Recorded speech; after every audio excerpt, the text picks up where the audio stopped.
Besides the guys we know, like Dennis, David, and David O and David Reese, like who are you looking at to sort of provide depth at defensive end? You know what? We got the young guys that have coming in, that came in, have been doing a great job. Quante, Nate, Prey, David O, Jihad, the same. I'm really pleased with. He's been working his butt off, and they're going to provide a lot of depth for us. And they've been doing a good job doing everything that we asked them to do. So we'll need that depth later on in the season.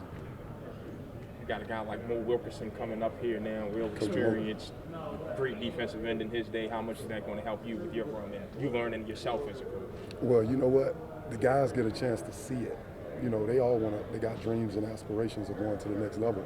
But it's different when you can put a guy in the room right next to him and like, hey, Coach Mo, he did it. First rounder at a different school, Temple. You know, so not only does it show the guys that they can do it anywhere, but it's no excuses now. And Coach Mo has been great. He's provided me with a lot of information as far as the next level and how they handle things there. And he's been challenging the guys to be a pro now. Not to wait till you get to the NFL, but do things that the professional guys are doing right now. So he's been a blessing. I love being around Coach Mo. How much have guys like him and Dwight Freeney helped you in your run so far? Man, you know what? Me and my dad was at home, and Coach Freeney called me about 12:30 at night, and I was tired. But you know what? I woke up and we talked till about 1:30, and I just realized something came over me, and I'm like, wow.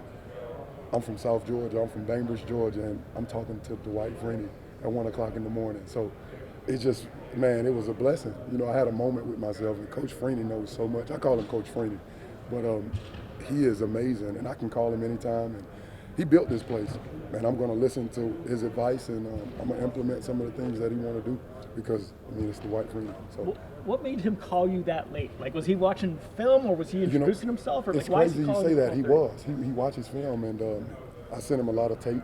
I sent him a lot of drill work, and I want his opinion on things. And sometimes I'll send it during the day, and Coach won't get back to me until that night, you know. But he's up late, and I told him he could call me anytime. But I make sure my ringer's up, and I always answer that call. But he's up, believe it or not. Like, man, Dwight loves ball. He loves football. He's extremely knowledgeable of the game.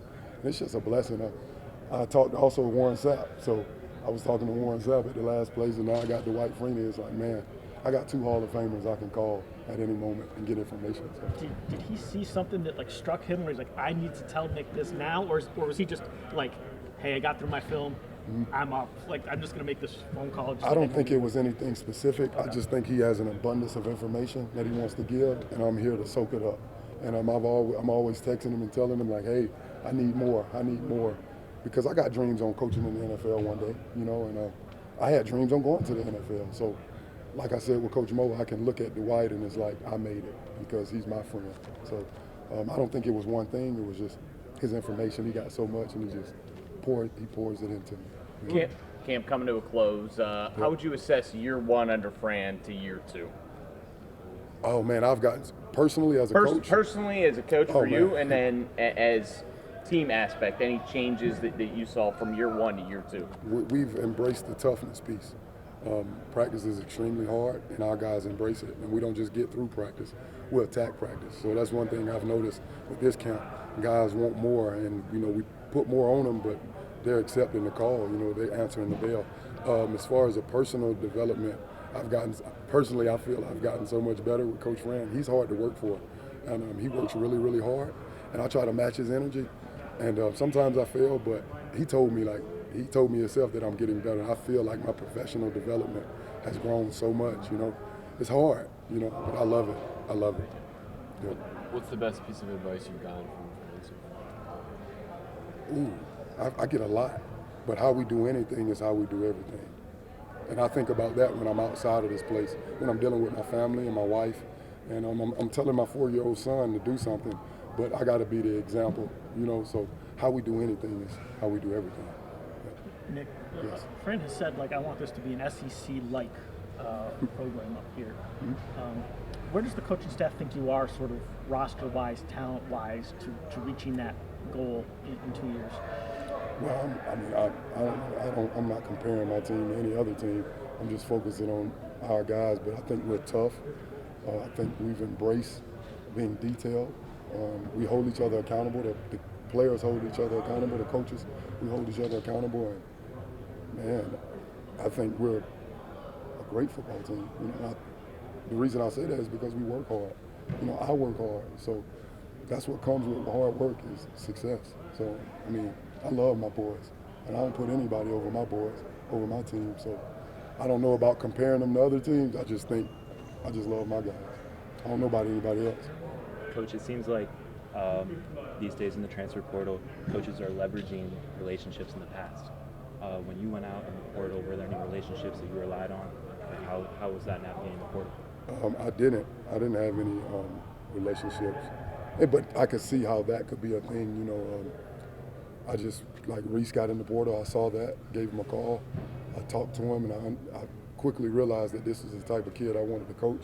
I think we both felt that from each other. I think he wanted me to be his coach, and I wanted him to be. So it was just relationships. I got to talk to you, and I got to get to know you, figure you out, morals, values, what do you stand for, and he was a perfect fit for us. So.